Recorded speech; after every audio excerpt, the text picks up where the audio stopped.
Hola a todos y a todas, bienvenidos de vuelta al canal. En el vídeo de hoy estamos comprobando una técnica un poco diferente para grabar vídeos. Como podéis ver, estoy un poco en el espacio ahora mismo y hasta que vuelva a tener una pizarra los siguientes vídeos serán de este tipo.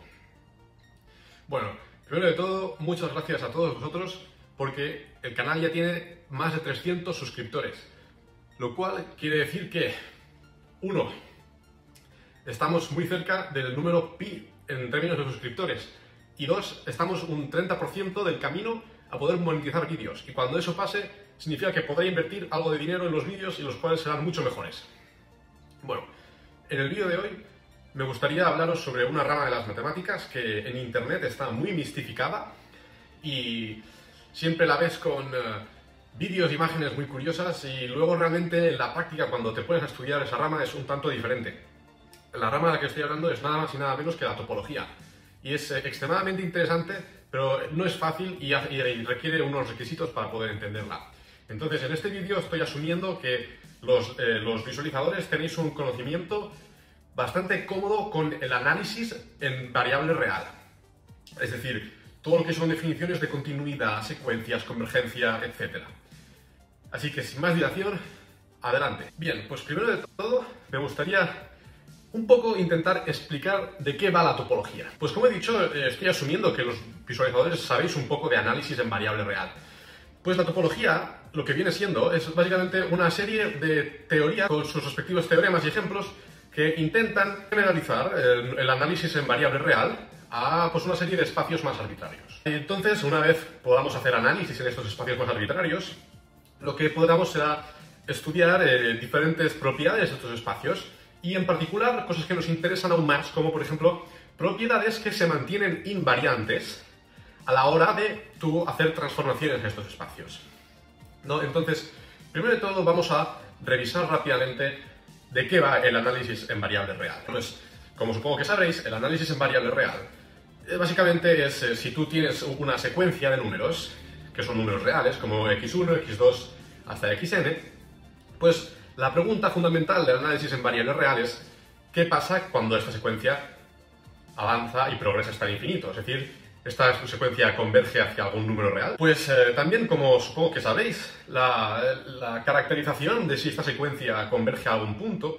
es simplemente la definición de convergencia, y es la que estáis viendo en pantalla ahora mismo, y es sencillamente, para todo epsilon mayor a 0, esto es cualquier número real que puede ser tan pequeño como queramos, existe un número n mayúscula tal cual para que cuando cualquier n minúscula sea más mayor que esta n mayúscula, la distancia entre tu punto de la secuencia xn y tu punto de convergencia sea menor a epsilon. ¿De acuerdo? Esto es una definición seguramente muy complicada, incluso si no sabéis el tema costará hasta leerla. Es cierto, sí, pero esta definición es muy sencilla porque tiene una manera de visualización muy geométrica. Y es la siguiente, es decir, cuando tú tienes x menos xn tiene un valor absoluto, esta diferencia, de menor a epsilon, lo que está sucediendo es simplemente una manera analítica de decir que estamos en una bola de radio epsilon centrada en x y xn está en esta bola, ¿de acuerdo? Entonces, esta es la visualización geométrica de lo que está pasando en la definición analítica. Y aquí podemos hacer un inciso aún más preciso, y es que la diferencia del el valor absoluto de la diferencia entre x y xn menor a epsilon es simplemente una manera muy específica de decir que xn pertenece al intervalo menos epsilon más x y x más epsilon, que también es básicamente una manera en una dimensión de visualizar esta bola centrada en x, donde xn pertenece a esta bola y esta bola tiene un radio de epsilon. Y como ya sabéis, pues este conjunto que hemos hecho, el conjunto menos epsilon más x, x más epsilon, es lo que se denomina un conjunto abierto. Esto lo sabréis seguramente desde hace mucho tiempo. Y los conjuntos abiertos, pues como sabéis, se caracterizan por el uso de paréntesis en vez de corchetes. El conjunto abierto tiene una característica geométrica muy importante, y es esta de la idea de la distancia, ¿no?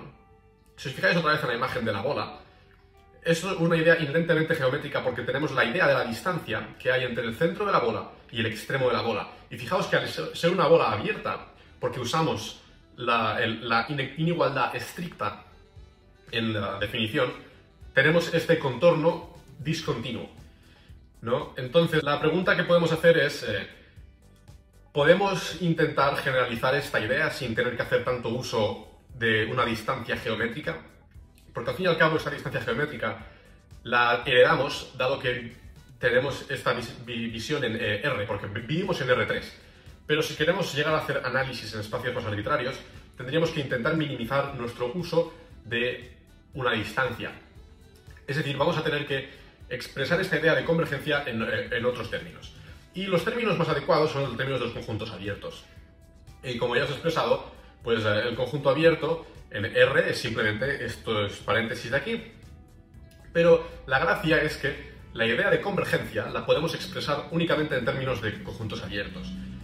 Y si os fijáis en la idea de antes, nuestra distancia era un conjunto abierto que era una bola.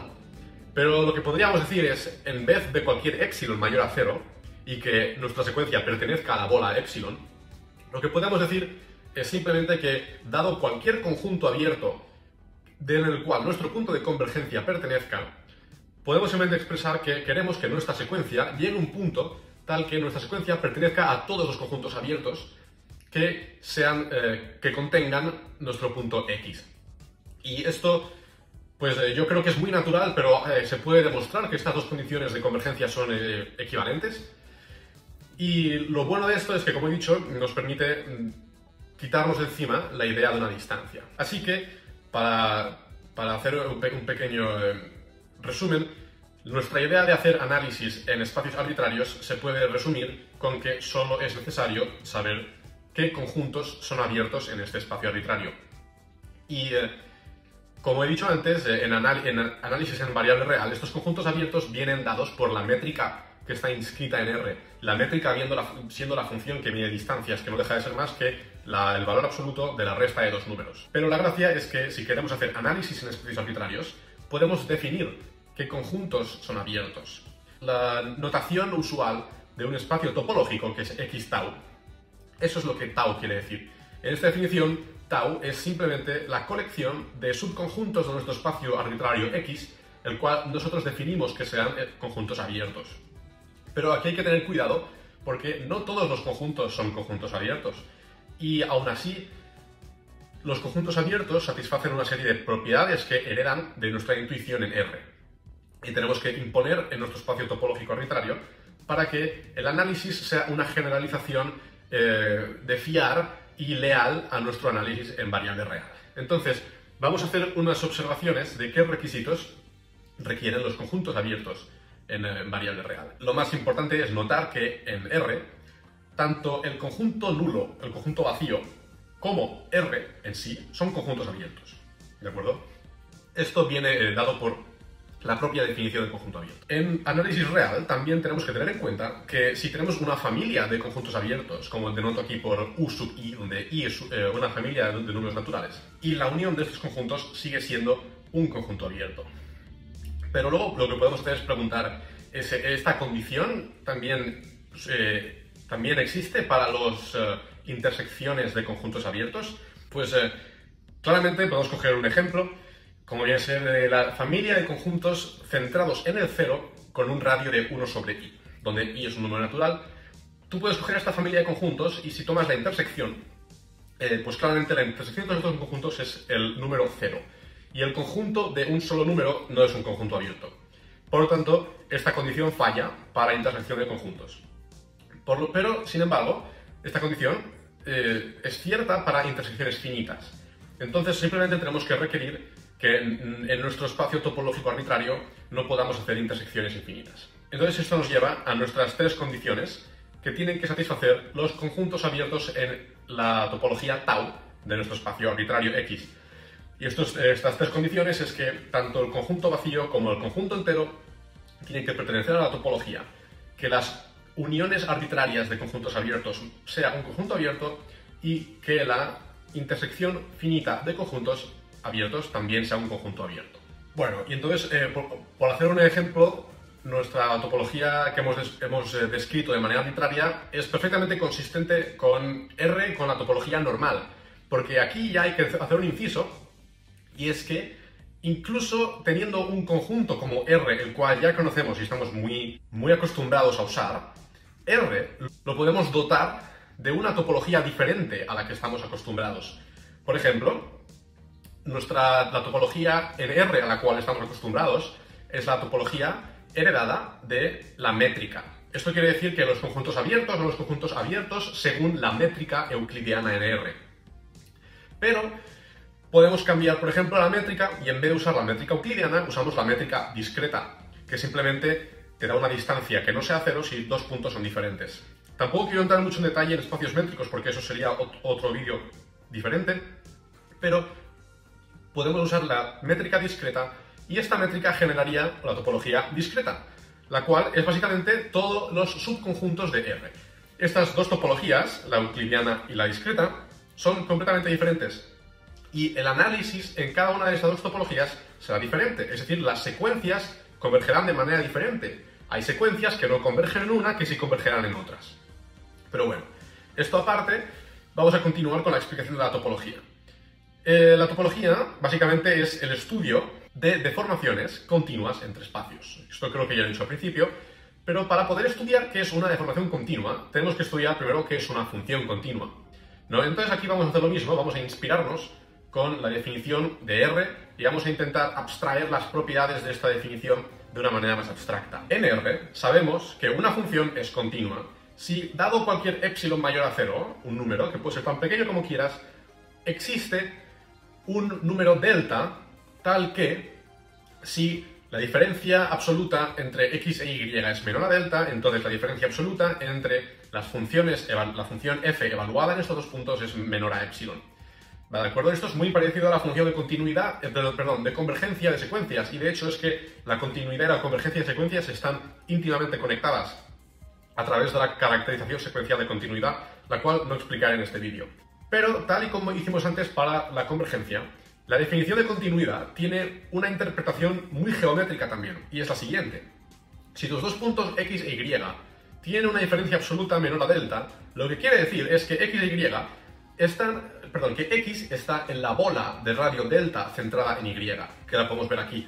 Y asimismo, esto implica, según la definición de continuidad, que f de x está en la bola centrada en f y con radio epsilon.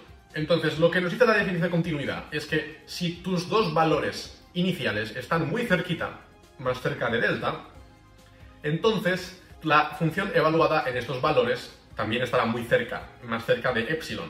¿De acuerdo? En otras palabras, lo que quiere decir es, si yo te doy un epsilon y quiero que la función evaluada en estos dos puntos esté más cerca de epsilon, es decir, que la bola sea tan pequeñita, eres capaz tú de encontrar una delta tal cual que puedas englobar tus dos puntos iniciales. Esto es básicamente la idea así geométrica sobre la continuidad de funciones. Y asimismo, pues también podemos intentar hacer lo que hicimos antes, que es intentar caracterizar esto a través de conjuntos abiertos. De hecho, hay un teorema que se puede demostrar que es que una función en R, pero también más general en espacios arbitrarios, es continua si y solo si, dado un conjunto abierto en este caso R, porque la función es de variable real, dado un conjunto abierto, si la preimagen, es decir, el conjunto que a través de la función se envía al conjunto V, es decir, dado un V abierto, la preimagen, que es f inversa de V, también es abierto. La manera intuitiva de ver por qué es esto también usa un poco de intuición geométrica, y es que si tu función es continua, por definición, yo te puedo dar un valor de epsilon y da igual que tan pequeño sea epsilon, yo voy a poder encontrar un delta tal que si tus puntos x y están dentro de esta bola de radio delta, tus puntos evaluados en la función estarán dentro de la bola de epsilon. Entonces, dadas estas dos condiciones de bolas, tú simplemente, si yo te doy un conjunto abierto V, dentro de este conjunto abierto, por definición, yo te puedo encontrar una bola de radio epsilon dentro de este conjunto. Entonces, lo que puedo hacer es, si tú me das este conjunto, yo te puedo encontrar una bola epsilon dentro de este conjunto, y esta bola epsilon, estoy garantizado, gracias a la definición de continuidad, que en mi preimagen f inversa de V puedo encontrar una bola de radio delta tal cual la condición de continuidad se satisfaga. Eso quiere decir que si yo puedo encontrar siempre una bola de radio delta dentro de mi preimagen, esto quiere decir que la preimagen es un conjunto abierto. ¿De acuerdo? Esto lo podéis escuchar un par de veces más, pero simplemente es usando la definición de conjunto abierto y la definición de continuidad. Y como antes hemos hecho, la gracia de esta discusión es que no estamos usando las propiedades geométricas, estamos usando simplemente la idea de conjuntos abiertos, lo cual nos permite generalizar nuestra idea de continuidad de funciones a espacios arbitrarios topológicos. Si tienes una función que va de un espacio X a un espacio Y, esta función es continua si y solo si, dado un conjunto abierto V en Y, la preimagen f inversa de V es un conjunto abierto en X. Y esto ya nos permite tratar funciones continuas en espacios topológicos. Ahora vamos a hacer un ejemplo de cómo las funciones continuas, que las podemos entender como transformaciones de nuestro espacio o deformaciones, vamos a intentar dar un ejemplo de cómo las funciones continuas nos ayudan a entender información sobre nuestro espacio. Pues, por ejemplo, una de las características topológicas de un espacio es si el espacio está conectado o no. ¿Y qué quiere decir que el espacio esté conectado? Pues es literalmente lo que significa la palabra. Un espacio está desconectado si eres capaz de encontrar dos conjuntos U y V, como vemos aquí, tales cual que cubran tu espacio y los dos conjuntos estén mutuamente excluidos. ¿Esto qué quiere decir? Que tú puedes coger dos conjuntos separados y cubrir el conjunto original, entonces claramente está desconectado, como implica la palabra. Entonces un conjunto está conectado si no está desconectado. ¿Y por qué os estoy explicando esto? Bueno, pues porque las funciones continuas tienen la propiedad interesante de que preservan la propiedad de que un espacio está conectado. Entonces lo que esto nos permite entender es que si tenemos un espacio topológico que está inicialmente conectado, este espacio topológico lo puedes deformar continuamente y el espacio topológico que te saldrá al final seguirá estando conectado. Esto es muy interesante porque nos dice que las deformaciones continuas no cortan el espacio. Entonces, vamos a intentar ver un poco el argumento por el cual esto es cierto y lo que podemos hacer es usar la función característica, que lo que nos hace es nos informa cuando un punto está en un conjunto u otro. Entonces, podéis parar el vídeo y pensar por vosotros mismos por qué esta función es continua, pero sale por definición de la propia función. Entonces lo que podemos hacer es componer nuestra función, que asumimos que es continua, con la función característica. Y sabemos que la composición de funciones continuas es continua, pero otra vez podéis pausar el vídeo y pensar un poco. Aquí podéis ver que esta composición es claramente discontinua, ya que nuestro conjunto inicial, que está conectado, está enviando puntos a dos conjuntos diferentes, por lo tanto, habrá un punto que si cruzas una frontera, digamos, la función indicadora te cambiará de un 1 a un 0 abruptamente, rompiendo así la definición de continuidad. Entonces esto es una reducción al absurdo, lo cual nos dice que nuestra función originalmente no era continua, lo cual no es lo que asumimos. Por tanto, eso quiere decir que la imagen de nuestro conjunto original debe ser conectado. Bien, pues una vez definido las funciones continuas y visto este ejemplo de característica que conserva una función continua, podemos deducir, como he dicho antes, que las funciones continuas son una especie de deformación del espacio que ni corta ni pega la geometría. ¿Por qué? Porque hemos visto que la conectividad del espacio se mantiene invariante. Esto lo que nos permite es motivar la definición del gran objeto de la topología, que es el homeomorfismo. El homeomorfismo se define simplemente una función continua que es invertible y la inversa también es continua. ¿Qué quiere decir esto? Que tú puedes empezar con un espacio topológico, como vemos aquí, lo puedes deformar continuamente a otro espacio topológico, así como hemos visto antes, sin cortar ni pegarlo, pero una vez hecho, puedes volver al espacio topológico anterior, volviendo así a recuperar toda tu información inicial.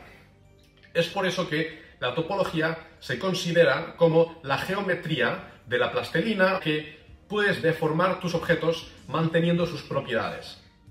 Esto es completamente diferente a ramas más tradicionales de la geometría, en las cuales una deformación del objeto comportaría una transición abrupta de las características. Un ejemplo muy popular de homeomorfismo, que seguramente hayas escuchado si ya has escuchado la palabra topología, es el clásico ejemplo del donut y la taza de café, que los dos son espacios con un solo agujero y, como podéis ver aquí al lado, pues efectivamente hay un homeomorfismo entre ellos. Pero este no es mi homeomorfismo preferido. El que más me gusta es el homeomorfismo entre la hoja de papel y el donut. Y entonces, por consecuencia, el homeomorfismo entre la hoja de papel y la taza de café. Es un poco curioso, ¿no?, pensar que una taza de café, topológicamente hablando, es lo mismo que una hoja de papel. ¿Y cómo conseguimos esto? Pues si tenemos aquí una hoja de papel, que lo represento con simplemente un rectángulo, pues podemos imponer una serie de relaciones que igual explico en otro vídeo, que simplemente lo que hacemos es identificamos los dos lados paralelos en la misma dirección, y nuestro homeomorfismo va a consistir en juntar e identificar estos lados con lo mismo.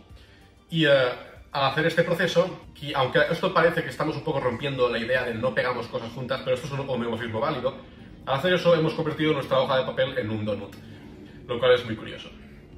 Bueno, pues antes de que se alargue más el vídeo, me gustaría acabarlo aquí. Hemos explicado muy por encima qué es la topología y las cosas más básicas de la topología. Si os ha parecido interesante, dadle a like y comentad. Si queréis que siga haciendo vídeos con este formato, también decídmelo. Y si queréis ver más vídeos sobre topología y de geometría y análisis, que son mis ramas favoritas, pues pedídmelo y haremos vídeos. Un saludo y hasta la próxima.